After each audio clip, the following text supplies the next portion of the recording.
Hello guys, ഞാനിന്ന് വളരെ വ്യത്യസ്തമായിട്ട് ചക്കക്കുരു കൊണ്ട് ഒരു കട്ട്ലൈറ്റാണ് ഉണ്ടാക്കാൻ പോകുന്നത് കേട്ടോ.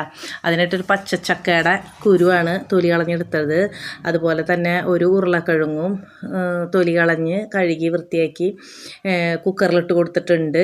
അതും മുറിച്ച് ഇട്ടിട്ടുണ്ട്. അതിലേക്ക് നമ്മൾ മഞ്ഞൾപ്പൊടിയും കുറച്ച് മഞ്ഞൾപ്പൊടിയും ഉപ്പും വെള്ളവും ചേർത്തിട്ട് അത് വേവിക്കാനായിട്ട് വെക്കുകയാണ്.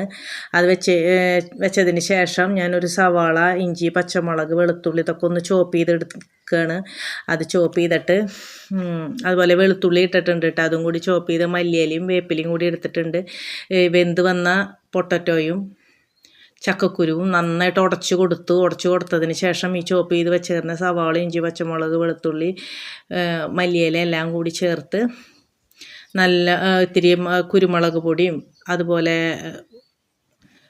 മഞ്ഞൾപ്പൊടിയും മസാലപ്പൊടിയും പാകത്തിനുള്ള ഉപ്പും കൂടി ചേർത്ത് നല്ലോണം അതിനെ കുഴച്ചെടുത്ത് ഇത്തിരി വെളിച്ചെണ്ണയും കൂടി ഒഴിച്ച് നല്ലപോലെ കുഴച്ചെടുത്ത് കുറച്ച് വെളിച്ചെണ്ണ കൂടി ഒഴിച്ച് നന്നായിട്ട് കുഴച്ചെടുത്ത് മാറ്റി വെച്ചു. ഇതേ സമയം നമ്മൾ ഒരു മുട്ട പൊട്ടിച്ചൊഴിച്ച് നുള്ള ഉപ്പിട്ടിട്ട് അടിച്ചെടുത്തിട്ട് മാറ്റി വെച്ചിട്ടുണ്ട്.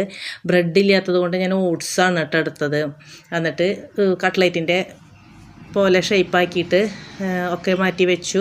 അതിന് ശേഷം മുട്ടയിൽ അടിച്ചു വെച്ച മുട്ടയിൽ മുക്കി ഓട്സിൽ ഡിപ്പ് ചെയ്തെടുത്ത് വെളിച്ചെണ്ണയിലിട്ട് എല്ലാതും അതുപോലെ എടുക്കുകയാണ് ചെയ്തത്. നല്ല ടേസ്റ്റാണ് ഇത്.